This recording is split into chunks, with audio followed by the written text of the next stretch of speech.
ನಮಸ್ಕಾರ ಎಲ್ಲ ನನ್ನ ಸ್ನೇಹವರ್ಗಕ್ಕೂ. ಹೇಗಿದ್ದೀರಿ? ಎಲ್ಲರೂ ಅದ್ಭುತವಾಗಿದ್ದೀರಿ ಅಂದ್ಕೊಂಡಿದ್ದೀನಿ. ಎಲ್ಲ ಭಗವಂತನ ಆಶೀರ್ವಾದವಿರಲಿ. ಇವತ್ತಿನ ವಿಚಾರ ತಮ್ಮನೇಲಿ ನೋಡಿದ್ದೀರಿ ಅಂತ ಅಂದ್ಕೊಂಡಿದ್ದೀನಿ. ಸಂಸಾರ ಅಂದರೆ ಏನು, ಹಾಗೆ ಈ ಸಂಸಾರದ ತೊಂದರೆಗಳು ಅಥವಾ ಗೊಂದಲಗಳು, ಈ ಎಡವಟ್ಟುಗಳು, ಹಾಗೆ ಸಂಸಾರದಲ್ಲಿ ಒಬ್ಬ ಮನುಷ್ಯನಿಗಿರಬೇಕಾದಂಥ ಜವಾಬ್ದಾರಿಗಳು ಯಾವುವು ಇವೆಲ್ಲ. ಹಾಗಾದರೆ ಇದ್ರ ಬಗ್ಗೆ ಮಾತನಾಡೋಣ. ಬಹಳ ದೊಡ್ಡದಾಗೇನು ಬೇಡ, ನೋಡೋಣ, ಸಂಕ್ಷಿಪ್ತವಾಗಿ ವಿವರಿಸ್ತಾ ಹೋಗೋಣ. ಇದ್ರ ಬಗ್ಗೆ ಒಂದು ಚಿಂತನೆ ಮಾಡಬೇಕು ಅಂತಲೇ ಇತ್ತು ತುಂಬ ದಿನಗಳ ಹಿಂದೆ, ಆದರೆ ಸಮಯ ಸಿಕ್ಕಿರಲಿಲ್ಲ. ಹಾಗಾಗಿ ಇವತ್ತು ಇದ್ರ ಬಗ್ಗೆ ಮಾತಾಡೋಣ.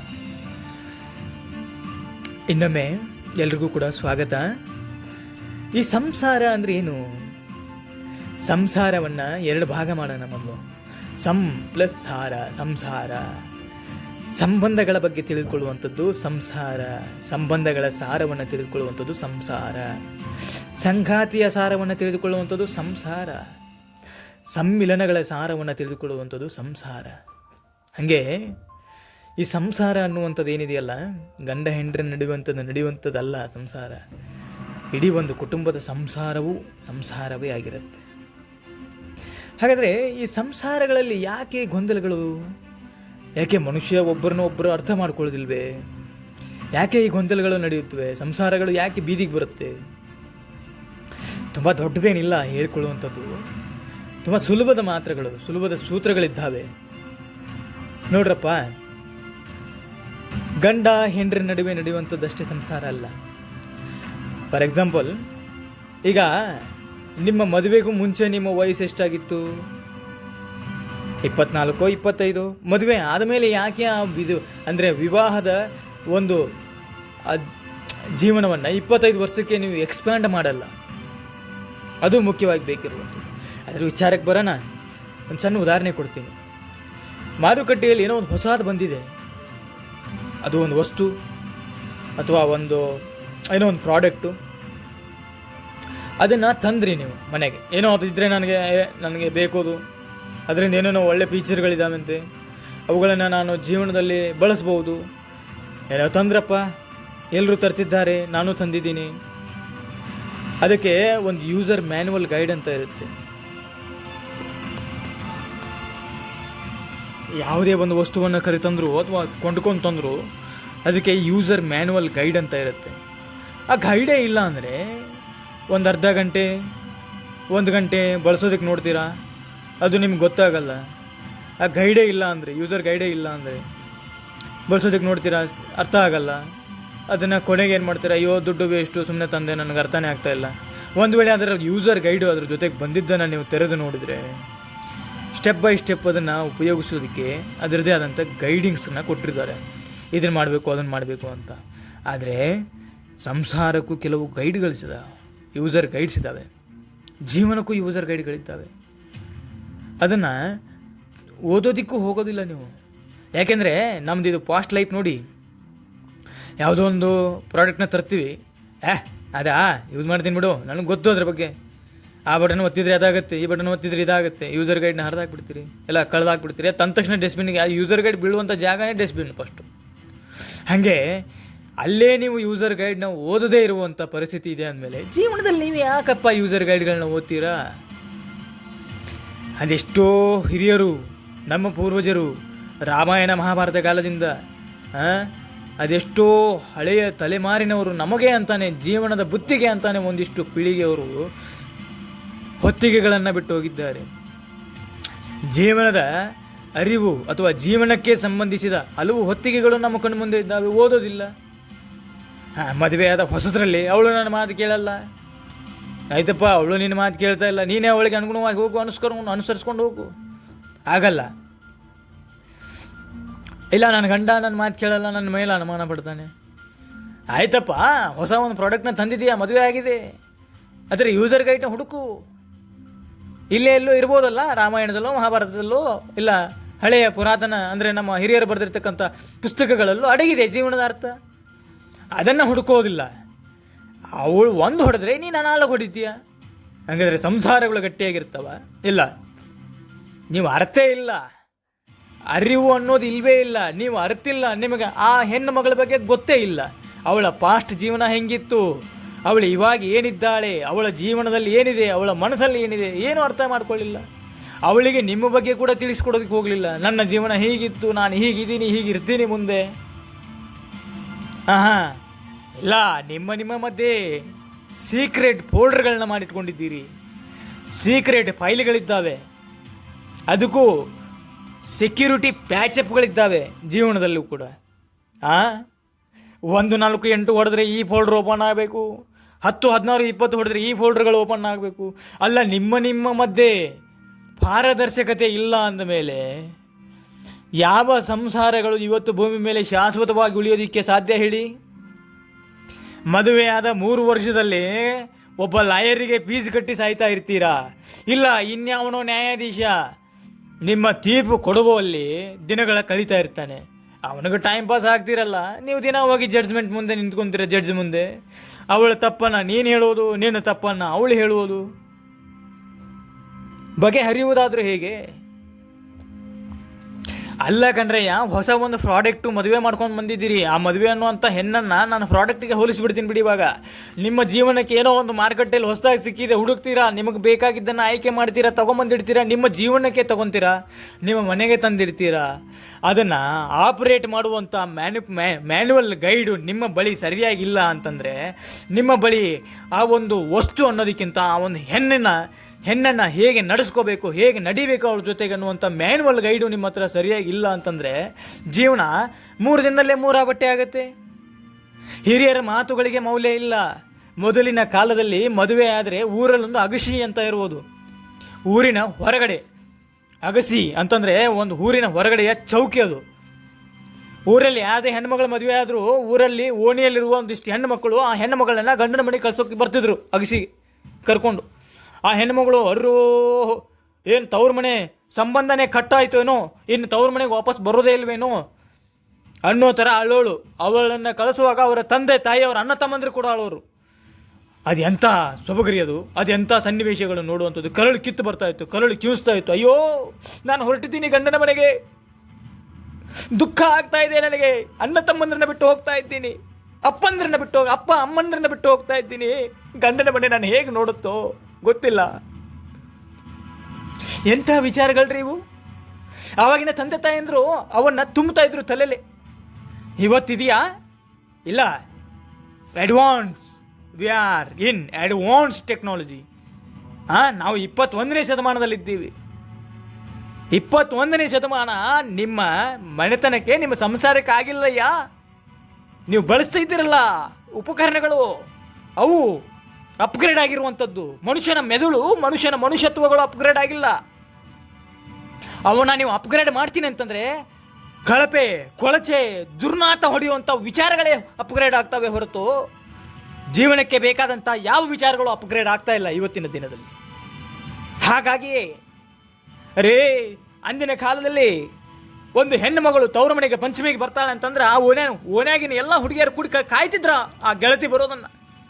ಅದೆಂಥದೋ ತೂಗು ಯಾಲೆ ಕಟ್ಕೊಂಡು ಮನೇಲಿ ಉಂಡೆ ಮಾಡುವುದೇನೋ, ಅವ್ರ ಲಡ್ಡುಗಳನ್ನು ಮಾಡೋದೇನು, ತವ್ರ ಮನೇಲಿ ಅಣ್ಣ ತಮ್ಮಂದ್ರ ಜೊತೆ ಬೆಸೆಯೋ ಅವ್ರ ಸಂಬಂಧ ಎಂಥದ್ದು, ಅದೆಲ್ಲ ಎಲ್ಲಿ ಹೋಯ್ತು ಇವತ್ತು? ಸಂಸಾರದಲ್ಲಿ ಸಾರವೇ ಉಳಿದಿಲ್ಲ ಅಂದಮೇಲೆ ಬರೀ ಸಮ್ಮನ್ನ ತಗೊಂಡು ಏನು ಮಾಡ್ತೀರಾ? ಸಂಸಾರಗಳಲ್ಲಿ ಸಾರ ಮುಖ್ಯ. ಆ ಸಾರವೇ ಇಲ್ಲ ಅಂದ ಮೇಲೆ ಎಷ್ಟು ಜನ ಸಂಬಂಧಿಕರು ನಿಮ್ಮ ಜೊತೆಗಿದ್ರೆ ಏನು ಪ್ರಯೋಜನ? ಬಹಳ ಖೇದ ಅನಿಸುತ್ತೆ ನನಗೆ. ಖೇದ ಅಂದರೆ ಅದೇ ಒಬ್ಬ ಹೆಣ್ಣು ಮಗಳು ಕುಂತ್ಕೊಂಡ ಬರಿತಾ ಇರ್ತಾಳೆ ಪತ್ರ. ಅಯ್ಯೋ ಅಣ್ಣಯ್ಯ, ಇನ್ನು 7 ದಿನ ಉಳಿತಲ್ಲಯ್ಯ ಪಂಚಮಿ, ಇನ್ನೂ ಬಂದಿಲ್ಲ ಕರೆಯೋಕ್ಕೆ, ಬಾರಯ್ಯ, ನನ್ನ ಗೆಳತಿಯರು ನೆನಪಾಗ್ತಾ ಇದ್ದಾರೆ ನನಗೆ, ಬಾ, ನಾನು ಉಂಡಿ ತಿನ್ನಬೇಕು, ಜೋಕಾಲಿ ಆಡಬೇಕು, ಅಮ್ಮ ಕೊಡಿಸೋ ಸೀರೆನ ಉಟ್ಕೊಂಡು ಬರಬೇಕು. ಎಂಥ ವಿಚಾರಗಳ್ರಿ ಅವು, ಎಂಥ ಭಾವನೆಗಳು ಅವು. ಯಾವತ್ತಾದ್ರೂ ಇವತ್ತಿನ ಹೆಣ್ಮಕ್ಳಲ್ಲಿ ಬರ್ತಾ ಇಲ್ಲ? ಅವ್ರದ್ದೇ ಮಲ್ಟಿಪಲ್ ಚಾಯ್ಸು, ಆಪ್ಷನ್ಗಳು ಅವ್ರದ್ದೇ, ಚಾಯ್ಸು ಅವ್ರದ್ದೇ. ಇವನ್ ಬೇಕಾ? ಬೇಡ, ಅವನಿಗೆ ಪ್ಯಾಕೇಜ್ ಸರಿ ಇಲ್ಲ. ಇವನ್ ಬೇಕಾ? IT ಡಿಪಾರ್ಟ್ಮೆಂಟು, ಬೇಡ. ಇವನು ಗೌರ್ಮೆಂಟ್ ಜಾಬು, ಓಹೋ ಇಲ್ಲ, ನಾನು ಇಷ್ಟಪಟ್ಟಿದ್ದೀನಿ, ಮನ್ಸರಿ ಒಬ್ಬನ ಇಷ್ಟಪಟ್ಟಿದ್ದೀನಿ. ಪ್ರೀತಿ ಅದ್ಭುತವಾಗಿದೆ. ಆಯ್ತಪ್ಪ, ತನುಮನ ಎಲ್ಲ ಅರ್ಪಿಸಿದ್ದೀರಿ, ಪ್ರೀತಿ ಮಾಡಿದ್ದೀರಿ. ಕೂಡಿದ ಮೇಲೆ, ಮದುವೆ ಮಾಡಿಕೊಂಡ ಮೇಲೆ ಏನು ಕ್ರಿಯೆ ಬೇರೆ ಆಗ್ತಿರೋದು, ಬೇರೆ ಆಗುವಂಥದ್ದು?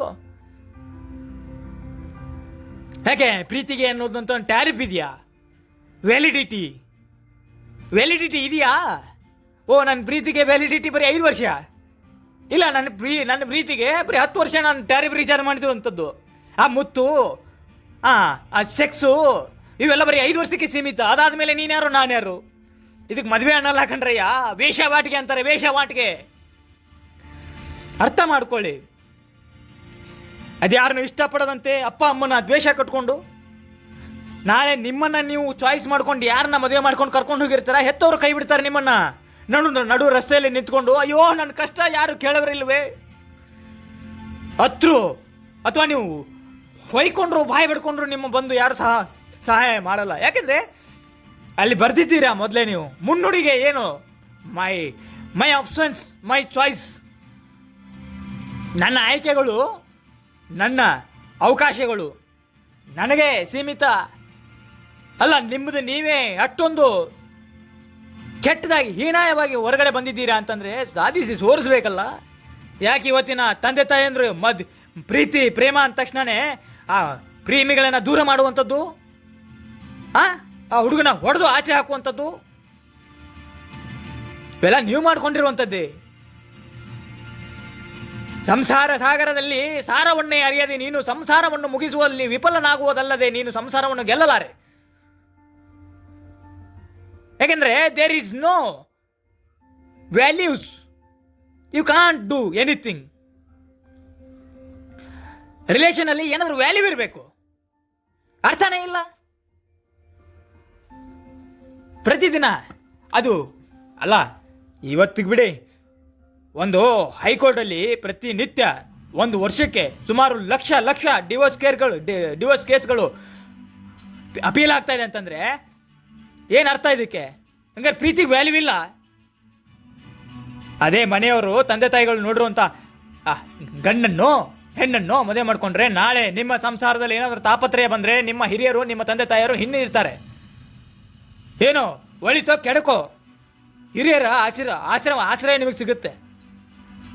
ನಾನು ನೋಡ್ತಾ ಇದ್ದೀನಲ್ಲ, ತುಂಬ ಜನರ ಕಥೆಗಳನ್ನು ಕೇಳಿದ ಮೇಲೆ ನನಗೆ ಉದ್ರಿಕ್ತತೆ ಬರುತ್ತೆ ಮಾತನಾಡುವಾಗ.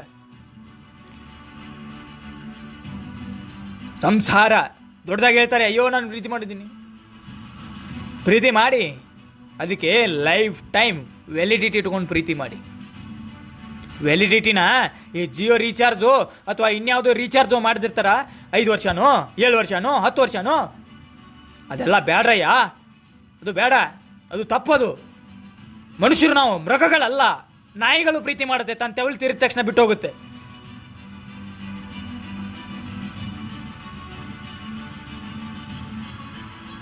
ಅದು ನಾಯಿ ಪ್ರೀತಿ ಆಗಬಾರ್ದು, ಮನುಷ್ಯನ ಪ್ರೀತಿ ಆಗಲಿ. ವಿಶ್ವಾಸ, ವಿಶ್ವಾಸ, ಈ ನಂಬಿಕೆ, ಗೌರವ ಅನ್ನುವಂಥದ್ದು ಇರಬೇಕು. ಇನ್ನು ಮದುವೆ ವಿಚಾರಕ್ಕೆ ಬರೋಣ. ಆವಾಗಲೇ ಹೇಳಿದೆ, ಹೊಸದಾಗಿ ಮದುವೆ ಆಗಿರ್ತಾರೆ, ಬಂದ ತಕ್ಷಣನೇ ಹೆಂಡತಿ ಏನೋ ಅಂದ್ಲು ಗಂಡನಿಗೆ ಸಿಟ್ಟು ಬರುತ್ತೆ, ಇಲ್ಲ ಗಂಡ ಏನೋ ಅಂತಾನೆ ಹೆಂಡತಿಗೆ ಸಿಟ್ಟು ಬರುತ್ತೆ. ಇಬ್ಬರು ಕೂತ್ಕೊಂಡು ಜಗಳ ಮಾಡ್ತಾರೆ. ಇಲ್ಲ, ಫಸ್ಟು ನೀವು ತಿಳ್ಕೊಳ್ಳಿ, ಜಗಳ ಏನಕ್ಕೆ ಮಾಡ್ತಾ ಇದ್ದೀರಾ, ಯಾವ ರೀಸನ್ ಅದು? ಇಬ್ಬರ ಒಳಿತಿಗಾಗೋ, ಅಥವಾ ನಿಮ್ಮ ಸ್ವಾರ್ಥಕ್ಕಾಗೋ, ಅಥವಾ ನಾ ಹೆಚ್ಚು ನೀ ಹೆಚ್ಚು ಅನ್ನೋ ಗೊಂದಲಕ್ಕಾಗೋ, ಏನು ನಿಮ್ಮ ಪೀಳಿಗೆಯ ಕುರಿತು ವಿಚಾರ ಮಾಡ್ತಿದ್ದೀರೋ ಅಥವಾ ಏನು? ಸುಮ್ಮನೆ ಅವಳೇನೋ ರೀಲ್ಸ್ ಮಾಡಿದ್ಲಂತೆ, ಇವನಿಗೆ ಇಷ್ಟ ಇಲ್ಲ ಅಂತೆ. ಅಲ್ರಯ್ಯ, ನೀ ಪ್ರೀತಿ ಮಾಡಿದ್ದೆ ಅವಳನ್ನ ರೀಲ್ಸ್ ಮಾಡೋದನ್ನು ನೋಡಿ, ಅವಳನ್ನ ಮದುವೆ ಆಗಿದ್ದೆ ಅವಳು ರೀಲ್ಸಲ್ಲಿ ಅದ್ಭುತವಾಗಿ ಕಾಣ್ತಾಳೆ ಅಂತ ಹೇಳಿ. ನೀನು ಅವಳ ಹಿಂದೆ ಬಿದ್ದಿದ್ದೆ ಅವಳ ಸ್ಟ್ರಕ್ಚರ್ನ ನೋಡಿ. ಅವಳಿಗೆ ಅವಳದಾದಂಥ ಸ್ವಾತಂತ್ರ್ಯ ಇದೆ ಅಲ್ವಾ? ಹೇಗೆ ಗಂಡ್ರ ಮನೆಗೆ ಬಂದ ತಕ್ಷಣನೇ ಅವಳನ್ನ ಪಂಜರದ ಗಿನಿ ಅಂತ ಸಾಕ್ತೀಯಾ? ಮೊದಲು ನಿಮ್ಮ ವ್ಯಾಲ್ಯೂಗಳನ್ನು ತಿಳ್ಕೊಳ್ಳಿ. ಸ್ವಲ್ಪ ದಿನ ಆ ಜಗಳನೇ ಮಾಡಿ, ಬೇಡ ಅನ್ನಲ್ಲ, ಜಗಳ ಇಲ್ಲದ ಗಂಡ ಹೆಂಡ್ರಿ ಜಗಳ, ಆ ದಾಂಪತ್ಯ ಸಮರಸ ವಿರಸ ಎರಡೂ ಇರಬೇಕಂತೆ. ಜಗಳ ಮಾಡಿ, ಆದರೆ ಆ ಜಗಳ ಪ್ರೀತಿಯಿಂದ ಆಗಿರಬೇಕು. ನಾವು ಜಗಳ ಮಾಡ್ತಾ ಇದ್ವಿ ಸ್ನೇಹಿತರ ಜೊತೆಗೆ, ವಾರದಲ್ಲಿ 2 ಜನ ಜಗಳ ಆಡ್ತಿದ್ದೆ. ಎಲ್ಲಪ್ಪ ಅಂತಲೇ ನನ್ನ ಕಾಸ ಆತ್ಮೀಯ ಸ್ನೇಹಿತ, ಅವನು ಇಲ್ಲೇ ಧಾರವಾಡ ಜಿಲ್ಲೆಯವನು, ನನ್ನ ಜೊತೆ ಕೆಲಸ ಮಾಡ್ತಾ ಇದ್ದ. ಅವನು ಯಾವಾಗಲೂ ನನ್ನ ಕೇರ್ ಟೇಕರ್, ತುಂಬ ಅದ್ಭುತವಾಗಿ ನನ್ನ ಕೇರ್ ಟೇಕರ್ ಇದ್ದ, ನನ್ನ ಬಗ್ಗೆ ಕೇರ್ ತೊಗೊಳ್ಳೋನು. ನನಗೆ ಅವನ ಮೇಲೆ ಸದಾ ದ್ವೇಷ, ಸಿಟ್ಟು, ಕೋಪ ಅವನ ಮೇಲೆ. ಆದರೆ ಬೆಳಿಗ್ಗೆಯಿಂದ ಸಾಯಂಕಾಲವರೆಗೂ ಜಗಳ ಮಾಡಿ ರಾತ್ರಿ ಇಬ್ಬರು ಒಟ್ಟಿಗೆ ಹೋಗ್ತಿದ್ವಿ ಊಟಕ್ಕೆ, ಮೆಶ್ಗೆ ಇಬ್ಬರು ಒಟ್ಟಿಗೆ ಊಟ ಮಾಡ್ತಿದ್ವಿ. ಒಂದೊಂದು ಟೈಮ್ ದುಡ್ಡು ಇಲ್ಲದೆ ಇರುವಾಗ ಅವನೇ ನನಗೆ ಊಟ ಮಾಡಿಸೋನು, ನಾನು ಅವನಿಗೆ ಊಟ ಮಾಡಿಸ್ತಾ ಇದ್ದೆ. ಆ ರೀತಿ ಪ್ರೀತಿಯಲ್ಲಿ ಜಗಳ ಇರಲಿ, ಆದರೆ ಜಗಳನೇ ಪ್ರೀತಿ ಆಗ್ಬಾರ್ದ್ರಯ್ಯ. ಅದಕ್ಕೆ ಯಾರು ಹೇಳಿದ ಮಾತನ್ನು ಕೇಳಲ್ಲ, ನೀವು ಕೇಳಿಸ್ಕೊಳ್ಳೋದು ಇಲ್ಲ. ಯಾಕೆಂತಂದ್ರೆ ನಿಮ್ಮ ವೈಯಕ್ತಿಕ ವಿಚಾರಗಳನ್ನು ನಿಮ್ಮ ತಂದೆ ತಾಯಿಗಳು ಹೇಳಿದಾಗ ಕೇಳಿಸ್ಕೊಂಡಿಲ್ಲ ನೀವು, ಇನ್ನು ಬೇರೆಯವ್ರ ಮಾತನ್ನ ಕೇಳಿಸ್ಕೊಂತೀರಾ? ನಾನು ಹೇಳಿರುವಂಥ ಸಾರಗಳು ಯಾವ್ಯಾವ ಗೊತ್ತಾ? ಸಂಬಂಧಗಳಲ್ಲಿ ಸಾರವನ್ನು ಹುಡುಕಬೇಕು, ಸಂಗಾತಿಯೊಡನೆ ಸಾರವನ್ನು ಹುಡುಕಬೇಕು, ಸಮ್ಮಿಲನಗಳಲ್ಲೂ ಸಾರವನ್ನು ಹುಡುಕಬೇಕು. ಆವಾಗಲೇ ಅದು ಸಂಸಾರ ಅಂತ ಆಗೋದು. ಸಂಸಾರ ಆಗುವಂಥದ್ದು. ಇಲ್ಲಾಂದರೆ ದಿನ ಅದು ಸಂಸಾರ ಆಗಲ್ಲ, ಇನ್ನೇನೋ ಬೇರೆ ಆಗತ್ತದು. ದಿನ ಹೊತ್ತು ಕಿತ್ತಾಡು, ಜಗಳ ಮಾಡು, ಹೊಡೆದಾಡು, ಬೈದಾಡು, ಕೊನೆಗೊಂದಿನ ಡಿವೋರ್ಸ್ ಆಗಿ ನೀ ಇನ್ನೊಂದು ಹುಡುಗನ ನೋಡ್ಕೋ, ಅವನು ಇನ್ನೊಂದು ಹುಡುಗಿ ನೋಡ್ಕೊತಾನೆ. ಮತ್ತೆ ಅದೇ ಅದು ಒಂದ್ಸರ್ತಿ ದಾರಿ ತಪ್ಪಿದ ಮೇಲೆ ಪದೇ ಪದೇ ಅದನ್ನೇ ಮಾಡ್ಸಕಚ್ಚತ್ತೆ. ಹಾಗಾಗಿ ಸ್ವಲ್ಪ ಉದ್ರಿಕ್ತಗೊಂಡು ಕೋಪದಲ್ಲಿ ಮಾತಾಡದೆ ದಯವಿಟ್ಟು ಕ್ಷಮಿಸಿ. ಯಾಕಂತಂದರೆ ನಮ್ಮ ಹಳ್ಳಿಗಾಡಲ್ಲಿ ಮೊದಲಿನ ಕಾಲದ ಪದ್ಧತಿಗಳನ್ನು ನೆನೆಸ್ಕೊಂಡ್ರೆ ಅಬ್ಬಬ್ಬಬ್ಬಬ್ಬಾ, ಅದು ಆ ಕಾಲ ವಾಪಸ್ ಬರ್ಬೇಕು ಅನ್ಸುತ್ತೆ ನಮಗೆ. ಅದೆಂಥ ವಿಚಿತ್ರ ಅಂದರೆ ನಾವು ಎಲ್ಲಿಗೆ ಬಂದಿದ್ದೀವಪ್ಪ ಅಂತ ಅನಿಸ್ಬಿಡ್ತೈತೆ. ಅದು ತುಂಬ ಅಲ್ಲ, ಭಾಳ ದೂರ ಬಂದಿಲ್ಲ, ನಾವು 20-25 ವರ್ಷ ಅಷ್ಟೇ ಆಚೆ ಬಂದಿರೋದು ಇವಾಗ. ಆದರೆ ಆ 25 ವರ್ಷದಲ್ಲಿ 25 ತಲೆಮಾರಿನ ಅಂತರ ನಮಗೆ ಕಾಣಿಸ್ತಾ ಇದೆ ಈಗ. ಆದರೆ ನಮಗೆ ಹಿಂದಿನ ತಲೆಮಾರದಿಂದ ನಮಗೆ ಈ ಹಿಂದಿನ ನಮ್ಮ ತಂದೆ ತಾಯಂದರು ಅಥವಾ ನಮ್ಮ ತಂದೆ ತಾಯಂದ್ರಿಗಿಂತ ಅವ್ರಿಗಿಂತ ದೊಡ್ಡವ್ರು ಏನು ಬಳಸ್ಕೊಂಬಂದ್ರಲ್ಲ ಹಳ್ಳಿಗಾಡಲ್ಲಿ, ಅಥವಾ ಸಿಟಿಯಲ್ಲೂ ಇರ್ಬೋದು ಬಹುಶಃ ಗೊತ್ತಿಲ್ಲ, ಆದರೆ ಹಳ್ಳಿಗಾಡಲ್ಲಿ ಏನು ಬಳಸ್ಕೊಂಬಂದ್ರಲ್ಲ ಅದನ್ನು ಮತ್ತು ಹಿಂದಿನ ಇತಿಹಾಸವನ್ನು ತೆಗೆದು ನೋಡ್ರೆ ಅಲ್ಲಿ ಅಷ್ಟೊಂದೇನು ಅತ್ಯಂತ ಅದ್ಭುತವಾದಂಥ ಅಂತರಗಳು ಕಾಣಿಸ್ಲಿಲ್ಲ.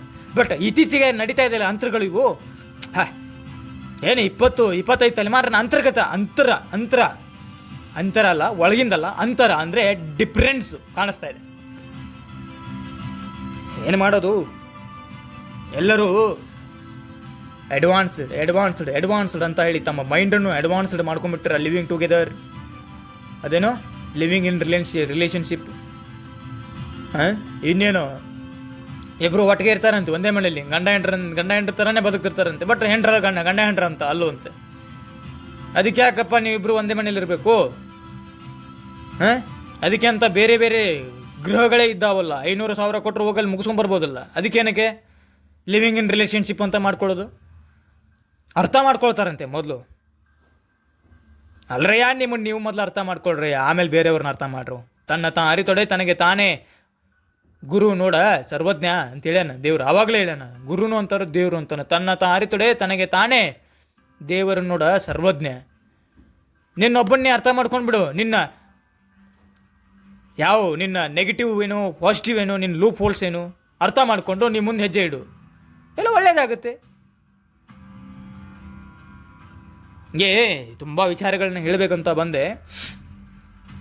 ಆದರೆ ಕೆಲವು ವಿಚಾರಗಳನ್ನು ಈ ಹೇಳುವ ಇದರಲ್ಲಿ ಭರಾಟೆಯಲ್ಲಿ ಸ್ವಲ್ಪ ಈ ಉದ್ರಿಕ್ತ ಮನಸ್ಸು ಅಂದರೆ ಉದ್ವೇಗಕ್ಕೆ ಒಳಗಾಗಿಬಿಟ್ರೆ ಆ ಥಾಟ್ಸ್ಗಳು ಎಲ್ಲಿಂದ ಎಲ್ಲೋ ಲೈನ್ ತಪ್ಪೋಗ್ಬಿಡುತ್ತೆ. ಹಾಗಾಗಿ ಇವತ್ತಿನ ವಿಚಾರ ಸಂಸಾರ ಅನ್ನುವಂಥದ್ದನ್ನಷ್ಟೇ ಹೇಳಿದ್ದೀನಿ ನಾನು. ಸಂಸಾರ ಪದದ ಅರ್ಥ. ಆಮೇಲೆ ಸಂಬಂಧಗಳು ಕೂಡ ಬರ್ತಾವೆ. ಸಂಬಂಧಗಳು ಅಪ್ಪ ಅಮ್ಮನ ಮಧ್ಯೆ ಇರುವಂಥದ್ದು, ಅಪ್ಪ ಮತ್ತು ಮಕ್ಕಳ ನಡುವೆ ನಡೆಯುವಂಥದ್ದು, ಅವನ್ನೆಲ್ಲ ಹೇಳುವಂಥದ್ದಿಲ್ಲ. ನಮ್ಮ ಗುರುಗಳು, ಆದ್ಯ ಗುರುಗಳು ಅಲ್ಲಿ ಮೇಲೆ ತಿಳಿಸ್ತಾ ಇದ್ದಾರೆ. ಸುಮ್ಮನೆ ಏನೋ ನನ್ನ ಮನಸ್ಸು ತಡಿಲಾರ್ದಕ್ಕೆ ಈ ಒಂದು ವಿಡಿಯೋನ ಮಾಡುವಂಥದ್ದು. ಅರ್ಥ ಮಾಡ್ಕೊಳ್ಳಿ. ಅರ್ಥ ಮಾಡ್ಕೊಳ್ಳಿ ಅಂತ ಹೇಳುವಷ್ಟು ದೊಡ್ಡವನಾನಲ್ಲ. ಇತ್ತೀಚೆಗೆ ನಡೆಯುವಂಥ ಕೆಲವೊಂದು ಫ್ಯಾಕ್ಟ್ಗಳನ್ನು ಹೇಳಿದ್ದೀನಿ. ಫ್ಯಾಕ್ಟ್ ಅನ್ನೋದಕ್ಕಿಂತ ನಡೆಯುವಂಥದ್ದೇ ಇದು. ಸದ್ಯದ ಹೊಸ ರಿಲೇಷನ್ಗಳಲ್ಲಿ, ಹೊಸ ಒಂದು ಹುಡುಕಾಟದಲ್ಲಿ ಈಗೇನು ನೀವು ನಡೀತಾ ಇದೆಯಲ್ಲ, ಪ್ರೀತಿ, ಪ್ರೇಮ, ಪ್ರಣಯ, ಅದರಲ್ಲಿ ಇನ್ನೊಂದು ಕೊಡ್ಕೊಳ್ಳುತ್ತೆ ಬ್ರ್ಯಾಕೆಟಲ್ಲಿ, ಪ್ರೀತಿ, ಪ್ರೇಮ, ಪ್ರಣಯ, ಕಾಮ. ಅದೇ ನಮ್ಮ ಪರಮಾತ್ಮದವರು ಹೇಳಿದಾರಲ್ಲ ಪುನೀತರು, ಬೆಳಗ್ಗೆಲ್ಲವೂ, ಮಧ್ಯಾಹ್ನ ನೋವು, ಸಾಯಂಕಾಲ ದಾಸವಾಳ ಹೂವು. ಅಷ್ಟೇ ಬಂದು ನಿಂತಿದೆ ಇವತ್ತು. ರಿಯಾಲಿಟಿಗೂ ಮತ್ತು ಈ ರೀಲ್ಗೂ ಅಷ್ಟೊಂದೇನು ವ್ಯತ್ಯಾಸ ಇಲ್ಲ ಈಗ. ಮೊದಲಿತ್ತದು ಸಿನಿಮಾಕ್ಕೂ ನಿಜ ಜೀವನಕ್ಕೂ ಅಜಗಜಾಂತರ ವ್ಯತ್ಯಾಸ ಅಂತ ಹೇಳ್ತಾ ಇದ್ರು, ಮತ್ತು ಈಗ ಹಂಗಿಲ್ಲ. ರಿಯಾಲಿಟಿಗೂ ರೀಲ್ಗೂ ಅಷ್ಟೊಂದೇನು ವ್ಯತ್ಯಾಸ ಇಲ್ಲ, ಅಲ್ಲೇ ಚೂರು ಆಚೆ ಈಚೆ ಆಗುತ್ತೆ ಅಷ್ಟೆ.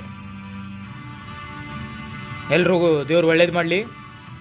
ಹಾಗೆ ಆದಷ್ಟು ವಿಡಿಯೋನ ನೋಡಿರಿ, ಸಬ್ಸ್ಕ್ರೈಬ್ ಮಾಡ್ಕೊಳ್ರಿ, ಲೈಕ್ ಮಾಡಿರಿ, ಹೆಚ್ಚು ಹೆಚ್ಚು ಜನರಿಗೆ ಶೇರ್ ಮಾಡಿರಿ, ಆಮೇಲೆ ಕಮೆಂಟ್ ಮಾಡಿರಿ. ಇದರಲ್ಲಿ ಏನಾದರೂ ತಪ್ಪು ಮಾತಾಡಿದ್ದೀನೋ ಅಥವಾ ಸರಿ ಇದೆಯೋ ಅಥವಾ ನೀನು ಯೋಗ್ಯನೇ ಅಲ್ಲ ಇದನ್ನೆಲ್ಲ ಹೇಳೋದಕ್ಕೆ ಅನ್ನೋಂಥದ್ದಿದ್ರೂ ಕೂಡ ಕಮೆಂಟ್ ಬಾಕ್ಸಲ್ಲಿ ತಿಳಿಸಿ. ಧನ್ಯವಾದಗಳು. ಮತ್ತು ಮುಂದಿನ ವಿಡಿಯೋದಲ್ಲಿ ಸಿಗೋಣ. ನಮಸ್ಕಾರ. ಎಲ್ರಿಗೂ ಒಳ್ಳೇದು ಮಾಡಲಿ. ಸರ್ವೇ ಜನೋ ಸುಖಿನೋ ಭವಂತು.